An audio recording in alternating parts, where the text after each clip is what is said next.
Was something on your list, because I heard you say at the beginning, instead of 2 meetings a year, 4 or something like that. Did you have that one?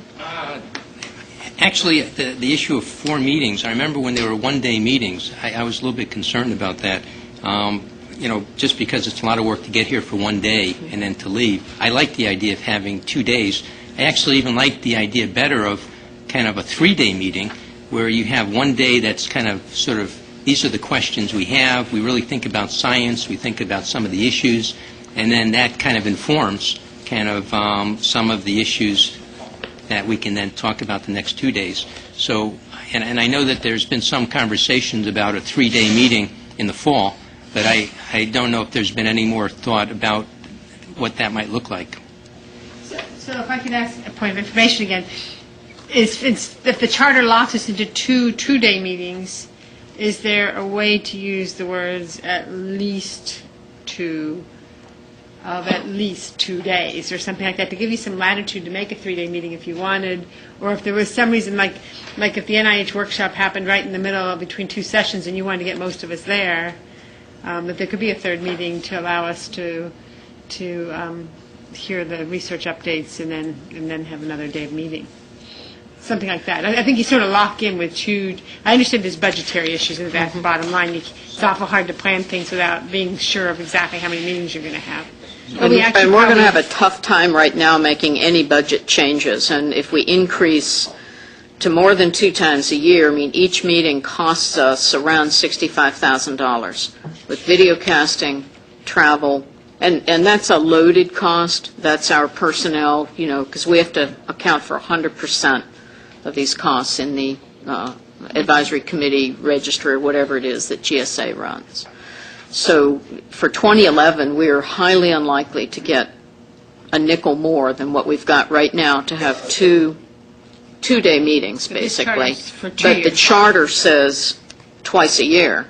It could be 1 3-day, 1 1-day, which is, again, sort of that eye we were looking toward for fall by having the 1 day now and the 3-day later. But, saying 2-day meetings, getting really complicated and convoluted, again, you can have some unintended consequences to. Just as an aside, I know in addition to HHS's contribution, CDC and NIH are the ones that provide the funds in addition to theirs. I don't know that the other ex officios do that yet, but we would like to, that's something that was going to be an offline conversation, I hope. But our funding is really to the point where Wanda's right. It can't happen next year. Comment on the question. I guess the question is, the other 150 committees, are they doing twice a year 2-day meetings? It varies with the committee. It varies with the committee's needs. Many of them use teleconferencing for their meetings, their webinars or whatever. They use some of the new technology to reduce the travel costs, and they've met one advisory committee that I've been in and out of over the past 2 years has met. For a while there, they were meeting almost every 2 weeks when they first got rolling, and then it became sort of once a month. Now it might be quarterly, but most of that was webinar.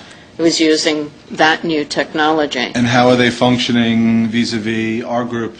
Is it more valuable maybe in doing it more frequently via webinar? They were tasked, that particular committee had a specific charge and task and was expected to sunset after its charter.